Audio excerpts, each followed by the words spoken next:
Assalamualaikum warahmatullahi wabarakatuh. Perkenalkan, saya Alia Mutiara Adep dengan NPM 2308260081. Di sini saya akan menjelaskan pada blog MOI dengan berjudul Sistem Limfatik, khususnya pada pembuluh limfatik.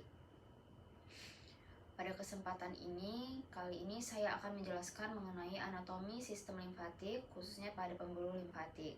Sistem limfatik merupakan bagian penting dari sistem sirkulasi dan sistem pertahanan tubuh. Sistem ini terdiri dari cairan limfa, pembuluh limfatik, nodus limfa, serta organ limfoid. Pada pembahasan kali ini, saya akan lebih fokus pada anatomi dan fungsi pembuluh limfatik. Pembuluh limfatik adalah jaringan pembuluh berbentuk seperti pipa yang berfungsi untuk mengembalikan cairan interstisial dari jaringan ke dalam sistem vena. Cairan yang berada di dalam pembuluh ini disebut limfa.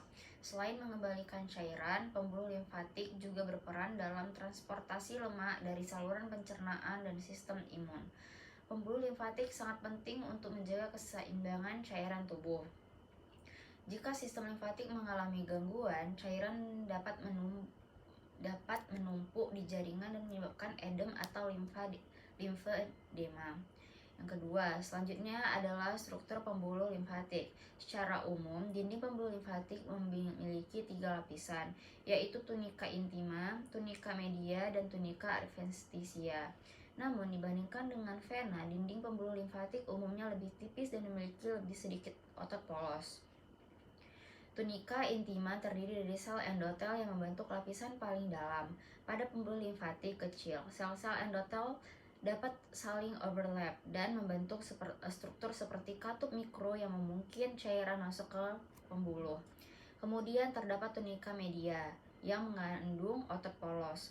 Kontraksi otot polos ini membantu mendorong limfa.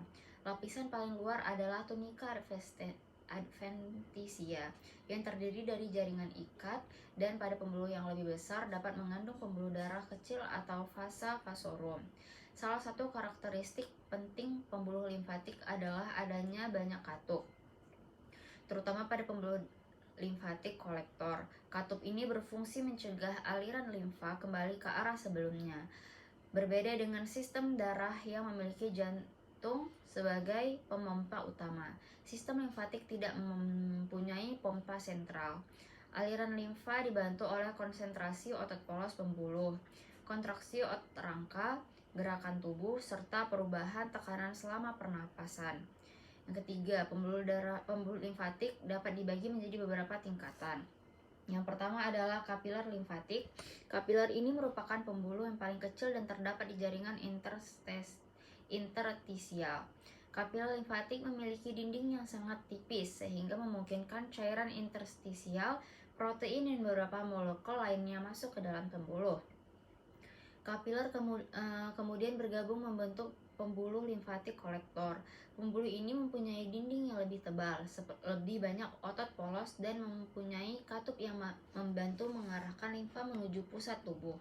Selanjutnya, pembuluh kolektor akan bergabung menjadi trunkus limfatik. Beberapa trunkus utama antara lain trunkus jugularis, trunkus subclavius, trunkus bronchomediastinalis, trunkus intestinalis, dan trunkus lumbalis.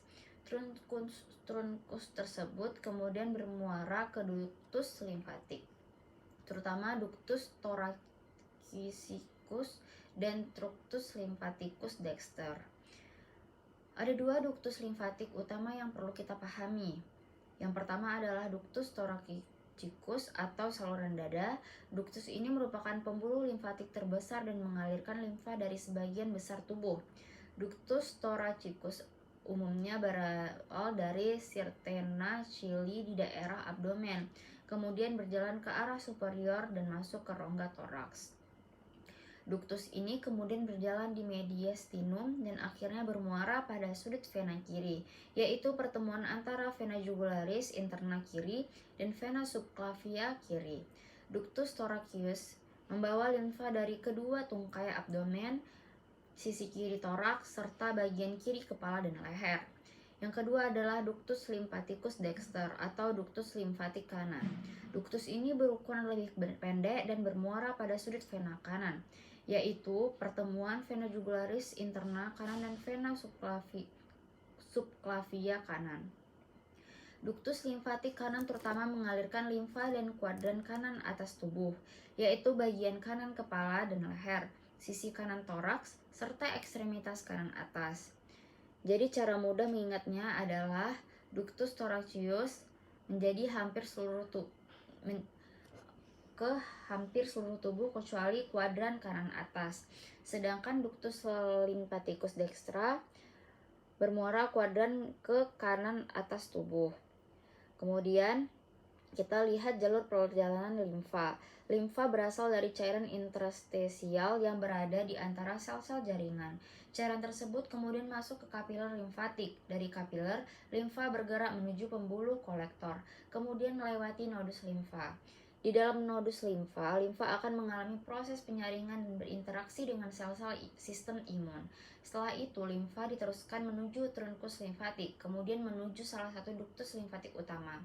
Pada akhirnya, limfa akan masuk kembali ke sistem vena melalui sudut vena, sehingga cairan yang sebelumnya berada di jaringan dapat dikembalikan ke sirkulasi udara. Salah satu hubungan anatomi penting adalah posisi ductus thoracicus di dalam rongga toraks. Ductus ini berjalan di mediastinum dan memiliki hubungan dengan struktur seperti esophagus, aorta thoracalis, dan struktur vaskular lainnya. Di bagian inferior terdapat sirterna cili yang terletak di daerah retroperitoneal, biasanya sekitar vertebra lumbal 1 sampai lumbal 2. Struktur ini merupakan tempat perkumpulannya limfa dan trunkus lumbalis dan interstitinalis sebelum diteruskan ke ductus thoracicus. Pembuluh limfatik memiliki beberapa fungsi utama. Pertama, pengembalian cairan interstisial dan protein ke dalam sirkulasi vena sehingga membantu pertahanan keseimbangan cairan tubuh. Kedua, pembuluh limfatik berperan dalam transportasi lemak. Lemak yang diserap di usus masuk ke pembuluh khusus yang disebut lakteal. Kemudian dibawa melalui sistem limfatik sebelum akhirnya masuk ke sirkulasi darah.